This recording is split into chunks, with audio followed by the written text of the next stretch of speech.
Hello friends, welcome है आप सभी का आपके इस कृष्णा आर्ट्स एजुकेशन चैनल में, जो केवल और केवल बोर्ड एग्जाम की तैयारी करवाने के लिए बनी है। इसलिए इस चैनल को आपने अभी तक सब्सक्राइब नहीं किया तो इस चैनल को सब्सक्राइब कर दें और साइड के बेल नोटिफिकेशन को भी जरूर प्रेस कर दें, ताकि हमारी वीडियो का लेटेस्ट नोटिफिकेशन आप तक सबसे पहले पहुंच सके। और अगर आपको इस चैनल से रिलेटेड क्लास 11th के नोट्स और PDF चाहिए तो आप हमारे टेलीग्राम चैनल को ज्वाइन कर लें। टेलीग्राम चैनल का लिंक डिस्क्रिप्शन में भी दिया हुआ है और आप टेलीग्राम एप्लीकेशन में Krishna arts education 12th search करके भी ज्वाइन हो सकते हैं। तो चलिए इस वीडियो में आगे की ओर बढ़ते हैं। आज का ये वीडियो मोस्ट इंपॉर्टेंट वीडियो होने वाला है, क्योंकि आज हम आपको क्लास 11th का हिंदी दिगंत भाग 1 के गद्य खंड का चौथा पाठ बेजोड़ गायिका लता मंगेशकर का संपूर्ण व्याख्या करवाने वाले हैं। अर्थात आज हम आपको बेजोड़ गायिका लता मंगेशकर का पूरा पाठ पढ़ाने वाले हैं। और अगर आपको कक्षा 11 के हिंदी दिगंत भाग 1 के किसी अन्य पाठ के वस्तुनिष्ठ प्रश्न उत्तर, लघु उत्तरीय प्रश्न उत्तर या फिर व्याख्या की वीडियो को देखना है तो आप डिस्क्रिप्शन में दिए गए लिंक कक्षा 11 हिंदी दिगंत भाग 1 वस्तुनिष्ठ प्रश्न उत्तर, लघु उत्तरीय प्रश्न उत्तर और संपूर्ण व्याख्या के प्लेलिस्ट में जाकर किसी भी पाठ की किसी भी वीडियो को देख सकते हैं। तो चलिए बिना देरी के इस वीडियो में हम आपको बेजोड़ गायिका लता मंगेशकर पूरा पाठ अच्छे से पढ़ाते हैं।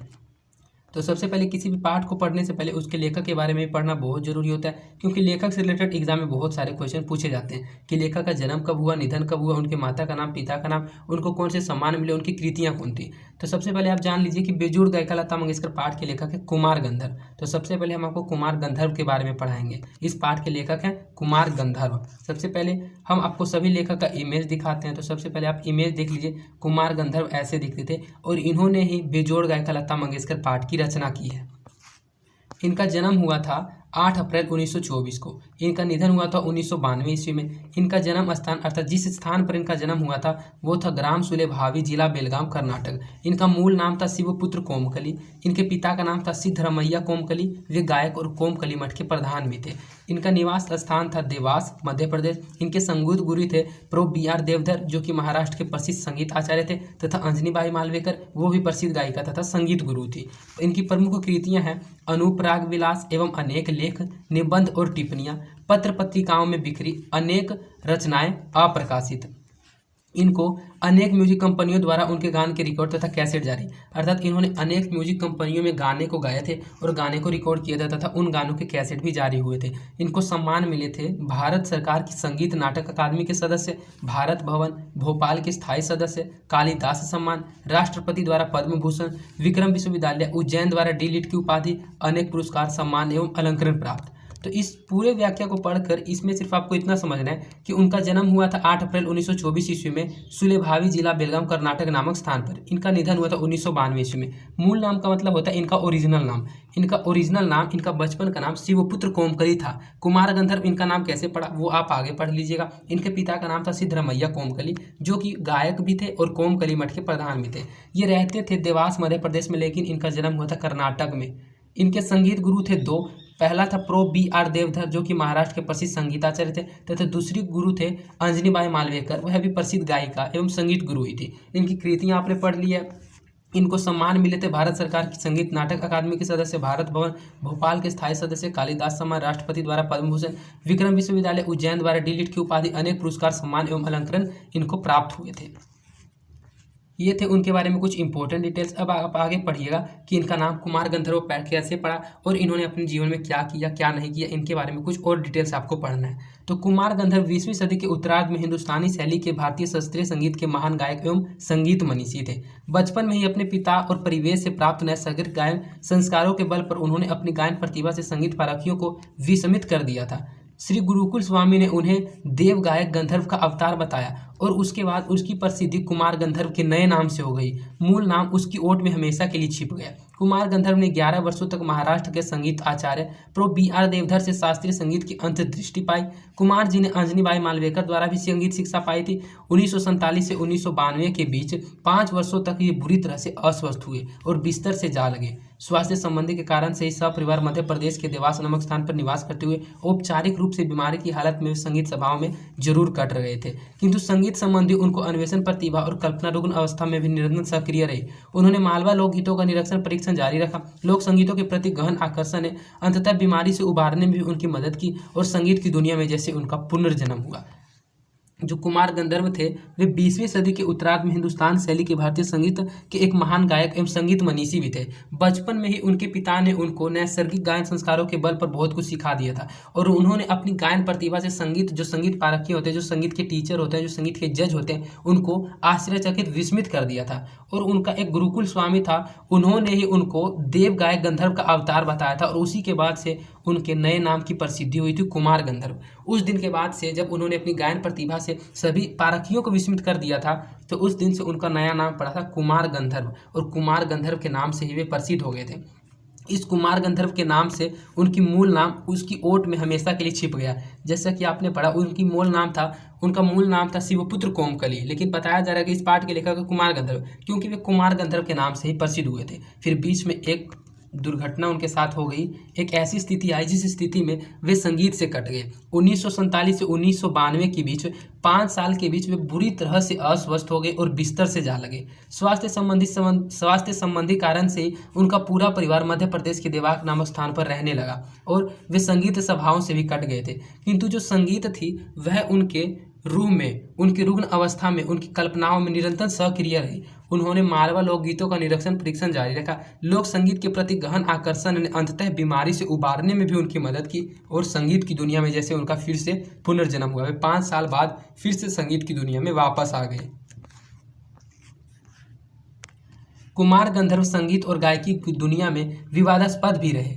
संगीत क्षेत्र की परंपरागत शक्तियों ने उन्हें एक परप्रभाजक विद्रोही के रूप में देखा। वास्तव में वे एक स्वच्छंद गायक थे और शास्त्रीय संगीत में नए नए साहसपूर्ण प्रयोग कर रहे थे। वे यद्यपि औपचारिक रूप से ग्वालियर घराने से जुड़े हुए थे, किंतु गायकी को संगीत घरानों में ही सीमित रखने के पक्ष में नहीं थे। वे संगीत में नैसर्गिक रूप से सार्वभौम विशेषताओं और मूल्यों के पक्षधर थे। गायकी की उनकी निजी विशिष्ट शैली थी, जिसमें भी शास्त्रीय और लोक शैली का प्रगल्भ मिश्रण था। लोक संगीत से शास्त्रीय संगीत विकसित हुआ है, यह मान्यता उनमें बहुत गहरी थी।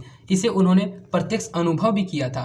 वे मानते थे कि लोक संगीत के नैसर्गिक स्रोत से जुड़े रहकर शास्त्रीय संगीत सर्वदा नया और स्फूर्तिमय बना रह सकता है, वह कभी रूढ़ नहीं हो सकता। लोक संगीत के आधार पर उन्होंने नए नए रागों की खोज और रचना भी की थी। इस दृष्टि से उनके द्वारा निर्मित राग अहिमोहिनी, मालवती, नदियारी, लग्न गंधार, भावमत भैरव, सहेली तोड़ी आदि उल्लेखनीय है।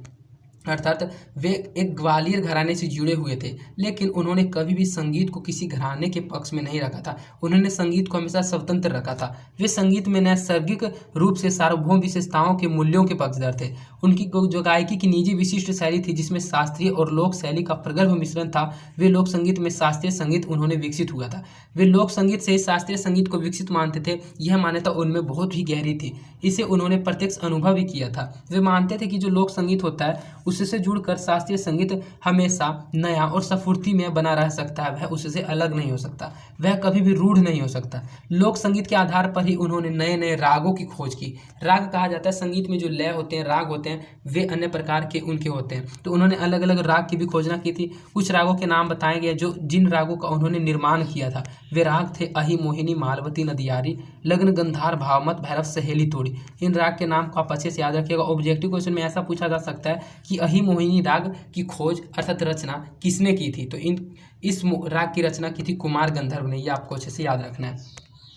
कुमार गंधर्व की गायकी वास्तव में लंबे रियाज की उपज से कहीं ज़्यादा उनकी निजी स्वर समाधि की उपज थी। रियाज हमने आपको बताया था, रियाज कहा जाता है प्रैक्टिस को। तो जो कुमार गंधर्व की गायकी थी वह वास्तव में लंबे रियाज की उपज से नहीं थी, उनकी निजी स्वर समाधि की उपज थी। यह प्रस्तुत पाठ एक महान गायक द्वारा, जो उतना ही बड़ा संगीत मनीषी भी हो, हमारे समय को एक दूसरी महान और अद्वितीय गायिका पर लिखा होने के कारण बहुत महत्वपूर्ण है। स्वर सामग्री लता मंगेशकर सुगम संगीत के क्षेत्र में सामयिक भारत की विलक्षण प्रतिभा है। यह पाठ यहाँ NCERT की कक्षा 11 की पुस्तक वितान से साभार संकलित है। अर्थात कक्षा 11 की एक और पुस्तक है NCERT और उस पुस्तक का नाम है वितान। उस वितान पुस्तक से इस पाठ को लिया गया और इस पाठ का नाम है बेजोड़ गायिका लता मंगेशकर। ये कुमार गंधर्व भी स्वयं एक गायक थे, लेकिन उन्होंने गायक तो थे ही, उन्होंने ये जो लता मंगेशकर भी एक गायिका थी, इस गायिका के बारे में इस पाठ में उन्होंने बताया है। हम दक्षिण से लौटे थे, देवास में रुके उज्जैन जाते हुए, अपने घर के बाहरी बरामदे में झूले थे, पर वे हमारे अलावा मुकुल शिवपुत्र भी। हमें लगता है हमने कहा लगता है दक्षिण में साधारण रसिकों को भी व्याकरण का बड़ा ज्ञान है। टप से मुकुल ने कहा, यही तो रोना है, व्याकरण है पर कला नहीं। अपने हाथ का गिलास रखते हुए वे बोले, राजा बिना छंद के फूल नहीं खिलता है। ये अशोक वाजपेयी ने कुमार गंधर्व और कुछ गद्य कविताएं के लिए उन पर एक पंक्ति लिखा कि हम दक्षिण से लौटे हैं, देवास में दक्षिण से वे लौटे थे। जैसा कि उनके बारे में इस पंक्ति में अशोक वाजपेयी ने अन्य बातों को बताया, जैसा कि मध्य प्रदेश के देवास स्थान में रहते थे तो वही बताया कि देवास में रुके, उज्जैन जाते हुए घर के बाहरी बरामदे में झूले पर थे। और मुकुल शिवपुत्र भी उनका जो मूल नाम था वह शिवपुत्र कोमकली था। लेकिन जब उन्होंने अपनी गायन प्रतिभा से सभी संगीत पारखियों को विस्मित कर दिया था तब कुमार गंधर्व के नाम से वे प्रसिद्ध हो गए थे। और कुमार गंधर्व के नाम में उनका जो मूल नाम था उसी ओट में छिप गया था। और बताया गया कि यही तो रोना है, व्याकरण है पर कला नहीं। अपने हाथ का गिलास रखते हुए बोले, राजा बिना छंद के फूल नहीं खिलता है, कुमार गंधर्व कुछ गद्य कविताएं, अशोक वाजपेयी ने इस पंक्ति को कहा। यहाँ से हमारा पार्ट शुरू होता है बेजोड़ गायिका लता मंगेशकर। बहुत ज़्यादा अच्छा पार्ट है, इंपॉर्टेंट पार्ट है। आप इस वीडियो में लास्ट तक बने हुए रहिएगा, मेरी सभी बातों को माइंड कंसंट्रेट करके समझते हुए चलिएगा। मेरा यही कोशिश रहेगा कि ये पार्ट हम आपको बिल्कुल ही अच्छे से समझा दें। और जब आप इस पार्ट को पढ़ लें तो इस पार्ट को पढ़ने के बाद आपके मन में कोई भी ऐसा ऑब्जेक्टिव और सब्जेक्टिव क्वेश्चन ना रहे जो कि ना बन पाए। तो आप बिल्कुल ही ध्यान से सिर्फ सुनते हुए चलिएगा, समझते हुए चलिएगा। बेजोड़ गायिका लता मंगेशकर। बरसों पहले की बात है, मैं बीमार था। उस बीमारी में एक दिन मैंने सहज ही रेडियो लगाया और अचानक एक अद्वितीय स्वर मेरे कानों में पड़ा। स्वर सुनते ही मैंने अनुभव किया कि यह स्वर कुछ विशेष है, रोज का नहीं। यह स्वर सीधे मेरे कलेजे से जा भिड़ा। मैं तो हैरान हो गया, मुझे समझ में नहीं आ रहा था कि यह स्वर किसका है। मैं तन्मयता से सुनता ही रहा। गाना समाप्त होते ही गायिका का नाम घोषित किया गया, लता मंगेशकर। नाम सुनते ही मैं चकित हो गया। मन ही मन एक संगति पाने का भी अनुभव हुआ। सुप्रसिद्ध गायक दीनानाथ मंगेशकर की अजब गायकी एक दूसरा स्वरूप लिए उन्हीं की बेटी की कोमल आवाज़ों में सुनने का अनुभव हुआ। अर्थात मैंने आपको बताया था कि जो कुमार गंधर्व थे वे 1947 से 1952 के बीच 5 वर्षों तक वे अस्वस्थ थे और अस्वस्थ के कारण वे बिस्तर से जा लगे थे, बिस्तर पर रहते थे। तो वे बताते हैं कि बरसों पहले की बात है, वे बीमार थे। उस बीमारी में उन्होंने एक दिन अचानक ऐसे ही रेडियो चला लिया और रेडियो में अचानक एक अद्वितीय स्वर उनके कानों में पड़ा। वे स्वर सुनते ही अनुभव किया कि यह स्वर तो कुछ विशेष है, रोज का यह स्वर नहीं है। और वह स्वर उनके इस कलेजे से सीधे जा भिड़ा। मैं तो हैरान हो गया, मतलब कुमार गंधर्व तो हैरान हो गए कि मुझे समझ में नहीं आ रहा था कि यह स्वर किसका है। और जब उन्होंने पूरे गाने को सुना तो उन गाने के समाप्त होने के बाद रेडियो में गायक का नाम घोषित किया जाता है कि यह गाना गाया किसने। तो गाना समाप्त होते ही गायिका का नाम घोषित किया गया, लता मंगेशकर। नाम सुनते ही मैं चकित हो गया। मन ही मन एक संगति पाने का भी अनुभव हुआ। एक सुप्रसिद्ध गायक थे दीनानाथ मंगेशकर और उन्हीं की पुत्री का नाम है लता मंगेशकर। तो वे कहते हैं कि सुप्रसिद्ध गायक दीनानाथ मंगेशकर की अजब गायकी एक दूसरा स्वरूप लिए उन्हीं की बेटी की कोमल आवाज में सुनने का आज अनुभव हुआ। मुझे लगता है बरसात के पहले के किसी चित्रपट का वह कोई गाना था। तब से लता निरंतर गाती चली आ रही है और मैं भी उसको गाना सुनता आ रहा हूँ। लता के पहले सुप्रसिद्ध गायिका नूरजहां का चित्रपट संगीत में अपना जमाना था, परंतु उसी क्षेत्र में बाद में आई हुई लता उसमें कहीं आगे निकल गई। कला के क्षेत्र में ऐसे चमत्कार कभी कभी दिख पड़ते हैं, जैसे प्रसिद्ध सितारिये विलायत खां अपने सितार वादक पिता की तुलना में बहुत ही आगे चले गए। मेरा स्पष्ट मत है कि भारतीय गायिकाओं में लता की जोड़ की गायिका हुई ही नहीं, लता के कारण चित्रपट संगीत को विलक्षण लोकप्रियता प्राप्त हुई है। यही नहीं, लोगों का शास्त्रीय संगीत की ओर देखने का दृष्टिकोण भी एकदम बदला है। छोटी बात कहूँगा, पहले भी घर घर बच्चे गाया करते थे, पर उसके गाने और आजकल घरों में सुनाई देने वाले बच्चों के गाने में बड़ा अंतर आ गया है। आजकल के नन्हे मुन्ने भी स्वर में गुनगुनाते हैं। क्या लता इस जादू का कारण नहीं है? कोकिला का स्वर निरंतर कानों में पड़ने लगे तो कोई भी सुनने वाला उसका अनुकरण करने का प्रयत्न करेगा, यह स्वाभाविक ही है। चित्रपट संगीत के कारण सुंदर स्वर मलिकाओं लोगों के कानों करने के लिए कानों पर पड़ रही है।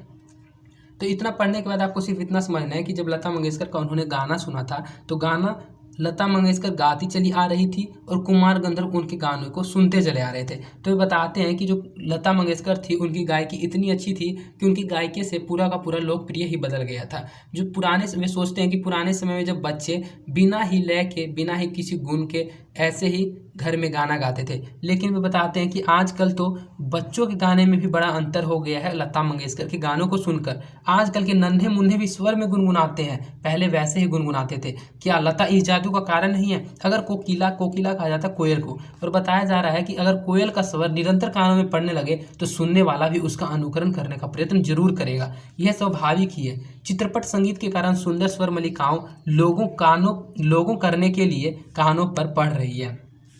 संगीत के विविध प्रकारों से उनका परिचय हो रहा है, उनका स्वर ज्ञान बढ़ रहा है। सुरीलापन क्या है, इसकी समझ भी उन्हें होती जा रही है। तरह तरह के लय के प्रकार भी उन्हें सुनाई पड़ने लगे हैं और आकार युक्त लय के साथ उनकी जान पहचान होती जा रही है। साधारण प्रकार के लोगों को इसकी सूक्ष्मता समझ में आने लगी है। इन सबका श्रेय लता को ही है। इस प्रकार उसने नई पीढ़ी के संगीत को संस्कारित किया है और सामान्य मनुष्य में संगीत विषयक अभिरुचि पैदा करने में बड़ा हाथ बटाया है। संगीत की लोकप्रियता, उसका प्रसार और अभिरुचि के विकास का श्रेय लता को ही देना पड़ेगा। अर्थात ये जो संगीत इतना प्रसिद्ध हुआ है, लोगों के मन में संगीत की सुनने की जो अभिरुचि उत्पन्न हुई है, इसको सिर्फ और सिर्फ लता का ही श्रेय माना जाता है कि लता ने यह सब कुछ किया है। लता ऐसी मधुर गायिका गाती थी, ऐसे मधुर गाने गाती थी जिन गानों को सुनकर बच्चे से लेकर बूढ़े तक सभी लय में गुनगुनाते थे। उन सभी को इसका नॉलेज हो गया था कि लय क्या होता है और आकार युक्त लय के साथ उनकी जान पहचान क्या होती है। इन सभी बातों को सभी लोग समझने लगे थे। और जो संगीत की लोकप्रियता थी, लोकप्रिय का मतलब होता है प्रसिद्धि, कि लोगों में संगीत को सुनने जाने लगा, उसका बहुत अधिक प्रसार होने लगा, संगीत बहुत अधिक फैलने लगी, अभिरुचि का विकास, ये सभी का सभी श्रेय, इन सभी का श्रेय सिर्फ और सिर्फ लता को ही देना पड़ेगा कि लता की गायकी के कारण यह सब कुछ संभव हो पाया है। सामान्य श्रोता को अगर आज लता की ध्वनि मुद्रिका और शास्त्रीय गायकी की ध्वनि मुद्रिका सुनाई जाए तो वह लता की ध्वनि मुद्रिका को ही पसंद करेगा।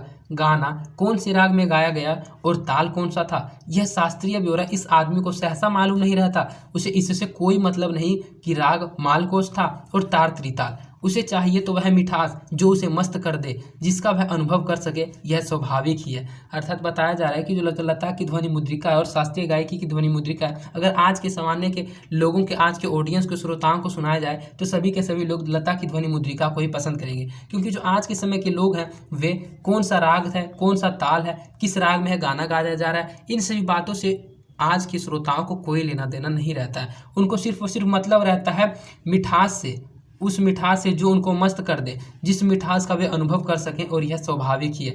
उनको कौन सा राग मालकोष्ठ है, ताल त्रिकोल, इन सभी से आज के श्रोताओं को कुछ भी लेना देना नहीं होता है। वे सिर्फ और सिर्फ गाने के गान पर मिठास से उसके अनुभव को सुनकर ही गाने को सुनते हैं।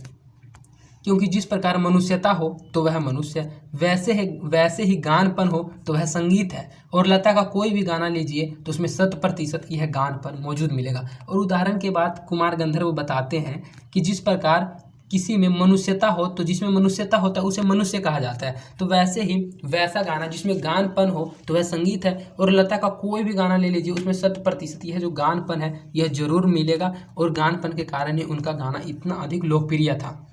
लता की लोकप्रियता का मुख्य मर्म यह गानपन ही है। लता के गाने की एक और विशेषता है उसके स्वरों की निर्मलता। उसके पहले की पार्श्व गायिका नूरजहां भी एक अच्छी गायिका थी, इसमें संदेह नहीं, तथापि उसके गाने में एक मादक उत्थान दिखता था। लता के स्वरों में कोमलता और मुग्धता है। ऐसा दिखता है कि लता की जीवन की ओर देखने का जो दृष्टिकोण है वही उसकी गायन की निर्मलता में झलक रहा है। हाँ, संगीत दिग्दर्शकों ने उसके स्वर की इस निर्मलता का जितना उपयोग कर लेना चाहिए था उतना नहीं किया। मैं स्वयं संगीत दिग्दर्शक होता तो लता को बहुत जटिल काम देता। ऐसा कहे बिना मुझे रहा ही नहीं जाता कि मैं इस जो लता मंगेशकर है इसका और अधिक अच्छे से परीक्षण करता है, ऐसा कुमार गंधर्व जी कहते हैं। लता के गाने की एक और विशेषता है उसका नादमय उच्चार। उसके गीत के किन्हीं दो शब्दों का अंतर स्वरों के आलापों द्वारा बड़ी सुंदर रीति से भरा होता है। ऐसा प्रतीत होता है कि दोनों शब्द विलीन होते होते एक दूसरे में मिल जाते हैं। यह बात पैदा करना कठिन है, परंतु लता के साथ यह बात अत्यंत सहज और स्वाभाविक हो बैठी है। अर्थात लता की जो गाने होती थी, उनके गाने की एक और विशेषता यह होती थी कि जब वे दो अलग अलग शब्दों को बोलती थी तो उन शब्दों के आलापों द्वारा बड़ी ही सुंदर रीति से भरा होता था। और ऐसा प्रतीत होता था कि दोनों शब्द विलीन होते होते एक दूसरे में मिल जाते हैं। यह बात पैदा करना बड़ा कठिन है, परंतु लता के साथ यह बात अत्यंत सहज और स्वाभाविक हो बैठी थी। अर्थात अगर कोई नया गायक ऐसा करना चाहे तो उसके लिए मुश्किल होगा, लेकिन लता शुरू से गाना गाते हुए आ रही थी, इसलिए उसके लिए यह अत्यंत सहज और स्वाभाविक हो गया था। ऐसा माना जाता है कि लता के गाने में क्रूण रस विशेष प्रभावशाली रीति से व्यक्त होता है, पर मुझे खुद यह बात नहीं पड़ती। मेरा अपना मत है कि लता ने क्रूण रस के साथ उतना न्याय नहीं किया है, बजाय इसके मुग्ध श्रृंगार की अभिव्यक्ति करने वाला मध्य दुर्तले के गाने ने बड़ी उत्कटता से गाए हैं। मेरी दृष्टि से उसके गायन में एक और कमी है, तथापि यह कहना कठिन होगा कि इसमें लता का दोष कितना है और संगीत दिग्दर्शकों का कितना। कुमार गंधर्व जी बताते हैं कि वे उनके गाने में एक दोष निकालना चाहते हैं और वे कहते हैं कि यह कहना मुझे कठिन होगा कि इस दोष में लता का दोष कितना है और संगीत दिग्दर्शकों का दोष कितना है।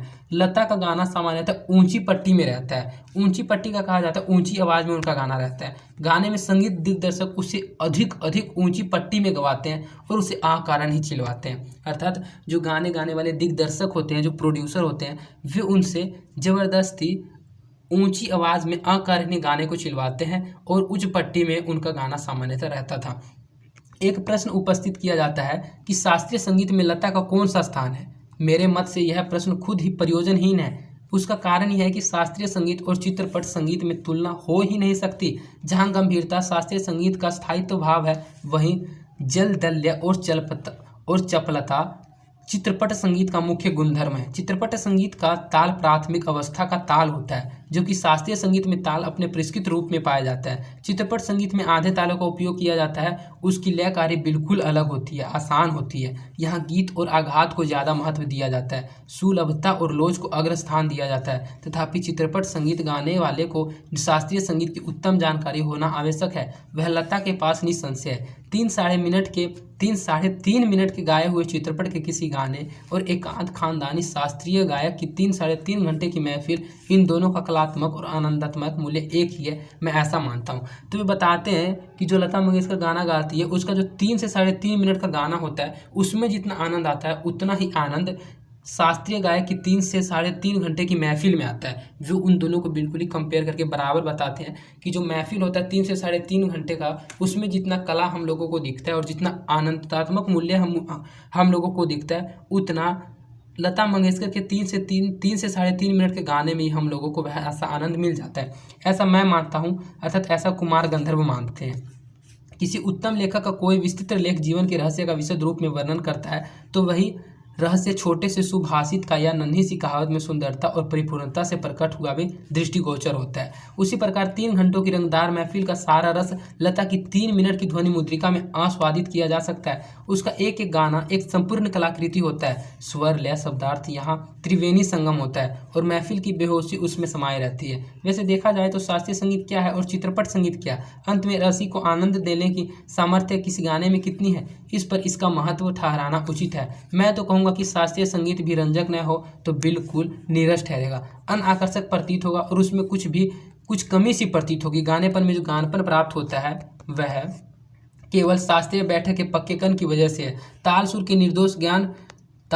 निर्दोष ज्ञान के कारण नहीं, गाने की सारी मिठास, सारी ताकत उसकी रंजकता पर मुख्यतः अविलंबित होती है। और रंजकता का मर्म रसिक वर्ग के समक्ष कैसे प्रस्तुत किया जाए, किस रीति से उसकी बैठक बिठाई जाए और श्रोताओं में कैसे सुसंवाद साधा जाए, इसमें समाविष्ट है। किसी मनुष्य का अस्थि पंजर और प्रतिभाशाली कलाकार द्वारा उसके मनुष्य का तैलचित्र, इन दोनों में जो अंतर होगा वही गायन के शास्त्रीय ज्ञान और उसकी स्वरों द्वारा की गई सुसंगत अभिव्यक्ति में होगा।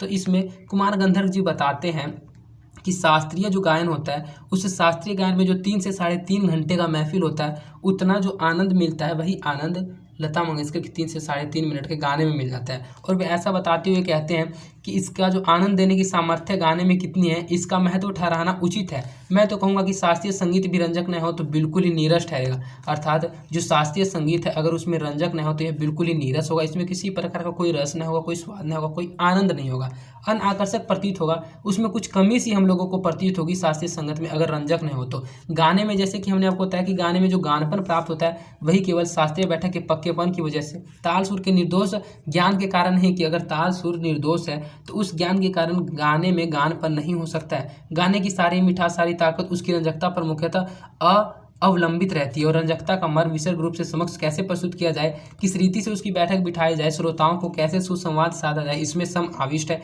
अर्थात इसी में समाया हुआ है कि लोगों को कैसा गाना सुनाया जाए। किसी मनुष्य का अस्थि पंजर और प्रतिभाशाली कलाकार द्वारा मनुष्य का तैलचित्र, इन दोनों में जो अंतर होगा वही गान के शास्त्रीय ज्ञान और उसकी स्वरों की गई सुसंगत अभिव्यक्ति में होगा। संगीत के क्षेत्र में लता का स्थान अव्वल दर्जे के खानदानी गायक के सम्मान में मानना पड़ेगा। क्या लता 3 घंटों की महफिल जमा सकती है? ऐसा संशय व्यक्त करने वालों से मुझे भी एक प्रश्न पूछना है, क्या कोई पहली श्रेणी का गायक 3 मिनट की अवधि में चित्रपट का कोई गाना इतनी कुशलता और रस उत्कटता के साथ गा सकेगा? नहीं, यही उस प्रश्न का उत्तर उन्हें देना पड़ेगा। खानदानी गवैयों में ऐसा भी दावा किया है कि चित्रपट संगीत के कारण लोगों की अभिरुचि बिगड़ गई है। चित्रपट संगीत ने लोगों के कान बिगाड़ दिए हैं, ऐसा आरोप लगाया जाता है। पर मैं समझता हूँ कि चित्रपट लोगों के कान बिगाड़ नहीं, खराब नहीं कर दिए, उल्टे सुधार दिए हैं। ये विचार पहले ही मैंने व्यक्त कर दिए, उनकी पुनरुक्ति नहीं करूँगा। अर्थात इस पंक्ति में, इस पैराग्राफ में जो कुमार गंधर्व में बताते हैं कि संगीत के क्षेत्र में लता का जो स्थान है वह अव्वल दर्जे पर है, अर्थात सबसे ऊपर है। क्या जो लता मंगेशकर है 3 घंटे की महफिल नहीं जमा सकती? अगर ऐसा मुझसे कोई सवाल पूछेगा तो मैं उससे सबसे पहले ये प्रश्न पूछूंगा कि अगर 3 मिनट की अवधि में कोई भी चित्रपट का गाना इतनी कुशलता और रस उत्कटता के साथ कोई गा सकेगा तो वे कहेगा नहीं। यही प्रश्न का उत्तर उन्हें देना पड़ेगा, तभी मैं उनके प्रश्न का उत्तर दूंगा। खानदानी गवैयों का ऐसा भी दावा किया जाता है कि जो चित्रपट संगीत है इससे लोगों की अभिरुचि भी बिगड़ गई है। इस चित्रपट संगीत के कारण लोगों ने गाना सुनना बंद कर दिया, ऐसा आरोप लगाया जा रहा है। तो चित्रपट संगीत ने लोगों के कान बिगाड़ दिए, ऐसा आरोप लगाया जाता है। पर मैं समझता हूँ कि चित्रपट संगीत ने लोगों के कान खराब नहीं किए, उल्टे सुधार दिए। ये विचार मैंने पहले ही व्यक्त कर दिया और उनकी पुनरुक्ति नहीं करूँगा। अर्थात चित्रपट जो है वह कैसा है, उसमें कैसा गानपन गाया जाता है, ये मैंने आपको 2-3 पैराग्राफ ऊपर ही पढ़ा दिया। और वही लेखक कहते हैं कि ये सही बात मैंने पहले ही व्यक्त कर दी है, उसकी पुनरुक्ति फिर से नहीं करूँगा। सच बात तो यह है कि हमारे शास्त्रीय गायक बड़ी आत्मसंतुष्टि वृत्ति के हैं। संगीत के क्षेत्र में उन्होंने अपनी हुकुमशाही स्थापित कर रखी है। शास्त्र शुद्धता के कर्मकांड को उन्होंने आवश्यकता से अधिक महत्व दे रखा है। मगर चित्रपट संगीत द्वारा लोगों की अभिजात संगति से जान पहचान होने लगी है। उनकी चिकित्सक और चोषक वृत्ति अब बढ़ती जा रही है। केवल शास्त्र शुद्ध और नीरस गाना उन्हें नहीं गाना चाहिए। जो शास्त्र होता है वह सिर्फ और सिर्फ शुद्ध और नीरस गाना उन्हें नहीं चाहिए, उन्हें तो सुरीला और भावपूर्ण गाना चाहिए। यह क्रांति चित्रपट संगीत ही लाया है। अर्थात चित्रपट संगीत और गाने के बीच जो डिफरेंस बताया जा रहा है उसमें बताया जा रहा है कि सच बात तो यह है कि जो हमारा शास्त्रीय गायक है उसमें आत्मसंतुष्टि वृत्ति का है। संगीत के क्षेत्र में उन्होंने अपनी हुकुमशाही स्थापित कर रखी है, अर्थात अपने हुक्म के अनुसार संगीत के क्षेत्र में वे किसी से भी गाना गवाते हैं शास्त्रीय गायक से। शास्त्र शुद्धता के कर्मकांड को उन्होंने आवश्यकता से अधिक महत्व दे रखा है। लेकिन चित्रपट संगीत द्वारा लोगों की अभिजात संगीत से जान पहचान होने लगी है। उनकी चिकित्सक और चोषक वृत्ति अब बढ़ती जा रही है। केवल शास्त्र शुद्ध और नीरस होना चाहिए, उन्हें गाना गाया जाना चाहिए, उन्हें सुरीला और भावपूर्ण गाना चाहिए। यह क्रांति सिर्फ और सिर्फ चित्रपट संगीत ही लाया है। चित्रपट संगीत समाज की संगीत विषयक अभिरुचि में प्रभावशाली मोड़ भी लाया है। चित्रपट संगीत की लचकदारी उसकी एक और सामर्थ्य है। मुझे ऐसा लगता है कि संगीत की मान्यताएं, मर्यादाएं, झंझटें सब कुछ निराली है। चित्रपट संगीत का तंत्र ही अलग है। यहाँ नवनिर्मित की बहुत गुंजाइश है।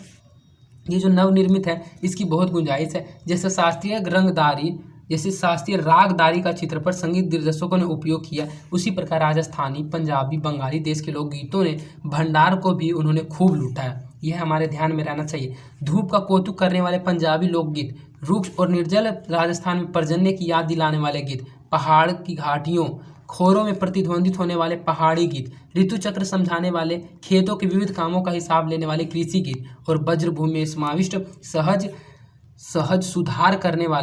सुधार मधुर गीत का अतिशय मार्मिक एवं रस अनुकूल उपयोग चित्रपट क्षेत्र के प्रभावी संगीत दिग्दर्शकों ने किया है और आगे भी करते रहेंगे। अर्थात ये किस किस प्रकार के गीत गाए जाते हैं ये बताया गया है।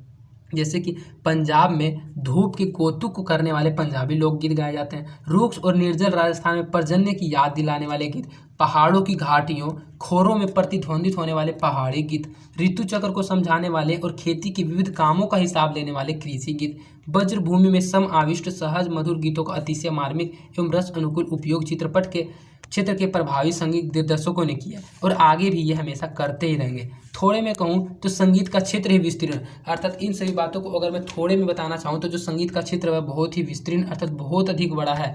अब यहाँ तक अलक्षित, असंशोधित और अदृष्टपूर्व ऐसा खूब बड़ा प्रांत है, तथापि बड़े जोश से इसकी खोज और उसका उपयोग चित्रपट लोग करते आ रहे हैं। फलस्वरूप चित्रपट संगीत दिनों दिन अधिकाधिक विकसित होता जा रहा है। चित्रपट संगीत कैसे कैसे विकास हो रही है इसके विकास के बारे में बताया जा रहा है। ये पार्ट थोड़ा अलग टाइप का है, आपको समझने में थोड़ा दिक्कत हो रहा होगा, आप किन्हीं बातों को समझ नहीं पा रहे होंगे, लेकिन इस वीडियो में लास्ट तक बने हुई रहिए।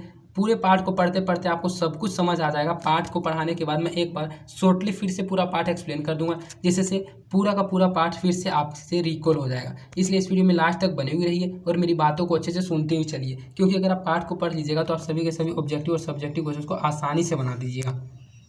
तो सबसे पहले अधिक का अधिक चित्रपट को विकसित किया जा रहा है। ऐसे इसी चित्रपट संगीत क्षेत्र की लता अनिभीषिक सामग्री है और कोई पार्श्व गायक गायिकाएं हैं, पर लता की लोकप्रियता इन सभी से कहीं अधिक है। उनकी लोकप्रियता के शिखर का स्थान अचल है। बीते अनेक वर्षों से वह गाती आ रही है, फिर भी उसकी लोकप्रियता अबाधित है। लगभग आधी शताब्दी तक जन मन पर सतत प्रभुत्व रखना आसान नहीं है। ज्यादा क्या कहूँ, एक राग भी हमेशा टिका नहीं रहता। भारत के कोने कोने में लता का गाना जा पहुंचे, यही नहीं प्रदेश में भी उसका गाना सुनकर लोग पागल हो उठे। यह क्या चमत्कार नहीं है? और यह चमत्कार हम प्रत्यक्ष देख रहे हैं। अर्थात वे बताते हैं कि चित्रपट संगीत में जो बहुत बड़ा प्रभाव लाया है, जो लोकप्रियता लाई है, जो सभी लोगों को गाने सुनने का जो अभिरुचि उत्पन्न किया है, वह सिर्फ और सिर्फ लता के गानों ने किया है। क्योंकि उसकी जो लोकप्रियता है, उसका जो शिखर है, वह स्थान अचल है। बीते अनेक वर्षों से जो लता मंगेशकर वह गाने को गाती आ रही है और फिर भी जो उसकी लोकप्रियता है वह बिल्कुल ही अबाधित है, थोड़ी सी भी नहीं कमी है। लगभग आधी शताब्दी जन मन पर सतत प्रभुत्व रखना आसान नहीं है। ज़्यादा का कहूँ,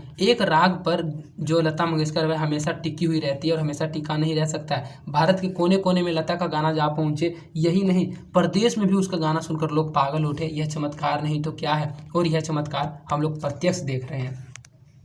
ऐसा कलाकार शताब्दियों में शायद एक ही पैदा होता है। ऐसा कलाकार आज हम सभी के बीच है, उसे हम अपनी आंखों के सामने घूमता फिरता दिख पा रहे हैं। कितना बड़ा है हमारा भाग्य। तो वे बताते हैं कि ऐसा कलाकार शताब्दियों में शायद एक ही पैदा होता है, जिसके गाने को सुनकर सभी के सभी लोकप्रिय लोग गाने के लिए अभिरुचि उत्पन्न कर ले। भारत के कोने कोने में उसके गाने को सुना जाए और विदेश के लोग भी उसके गाने को सुनकर पागल हो उठे, तो यह सिर्फ और सिर्फ चमत्कार ही है। और ऐसा कलाकार शायद शताब्दियों में एक ही पैदा होता है। ऐसा कलाकार आज हम सभी सामने के बीच है। हाँ, उसे हम लोग अपनी आंखों के सामने घूमता फिरता देख पा रहे हैं। कितना बड़ा है हमारा भाग्य। तो लता मंगेशकर के बारे में बहुत अनेक बातों को कुमार गंधर्व ने बताया इस पाठ में। लता मंगेशकर के गाने से किस प्रकार लोग शास्त्रीय संगीत और चित्रपट में विभिन्नता करके किसको अच्छा मानने लगे, चित्रपट संगीत में किस प्रकार आगे विकास हुआ, इन सभी बातों को मैंने इस पाठ में बिल्कुल ही अच्छे से एक्सप्लेन कर दिया। यहाँ तक आपका पाठ समाप्त हो गया है। हम आपको जो पाठ पढ़ाते हैं ये बुक का ही पाठ होता है। बुक के ही लाइन बाय लाइन को हम लोग टाइपिंग करके अच्छे से PDF जनरेट करते हैं और उस PDF को आपको पढ़ाते हैं, जिससे आपको पढ़ाने में आसानी हो और मुझे पढ़ाने में आसानी हो और आपको पढ़ने में आसानी हो। तो अगर आपको यह वीडियो पसंद आई है तो आप इस वीडियो को अपने दोस्तों की भी ज़्यादा से ज़्यादा शेयर कीजिएगा और आप इस वीडियो को लाइक भी जरूर कीजिएगा। इससे हमारा मोटिवेशन बना हुआ रहता है। और अगर आपको यह पाठ अच्छे से समझ नहीं आया तो आप इस वीडियो को एक बार फिर से रिपीट कर लीजिए। और अगर आपको इसका PDF चाहिए तो आप टेलीग्राम चैनल को ज्वाइन कर लीजिए। टेलीग्राम चैनल का लिंक डिस्क्रिप्शन में भी दिया हुआ है और आप टेलीग्राम एप्लीकेशन में कृष्णा आर्ट्स एजुकेशन 12 सर्च करके भी ज्वाइन हो सकते हैं, क्योंकि इसके PDF के अलावा भी आपको अनेक कई चैप्टर के कई सब्जेक्ट के PDF हमेशा मिलते रहेंगे और क्लासेस के अपडेट भी टेलीग्राम चैनल पर ही मिलते रहेंगे। और अगर आपने अभी तक इस चैनल को सब्सक्राइब नहीं किया है तो इस चैनल को सब्सक्राइब कर दें और साइड के बेल नोटिफिकेशन को भी जरूर प्रेस कर दें। और अगर आपको किसी प्रकार की कोई समस्या होती है तो आप अपनी समस्या को कमेंट के माध्यम से मुझ तक पहुँचा सकते हैं। मैं आपके कमेंट का जल्द से जल्द जवाब देने की कोशिश करूँगा। तो आज के लिए इतना ही। धन्यवाद। मिलते हैं आपसे किसी अन्य इंपॉर्टेंट वीडियो में।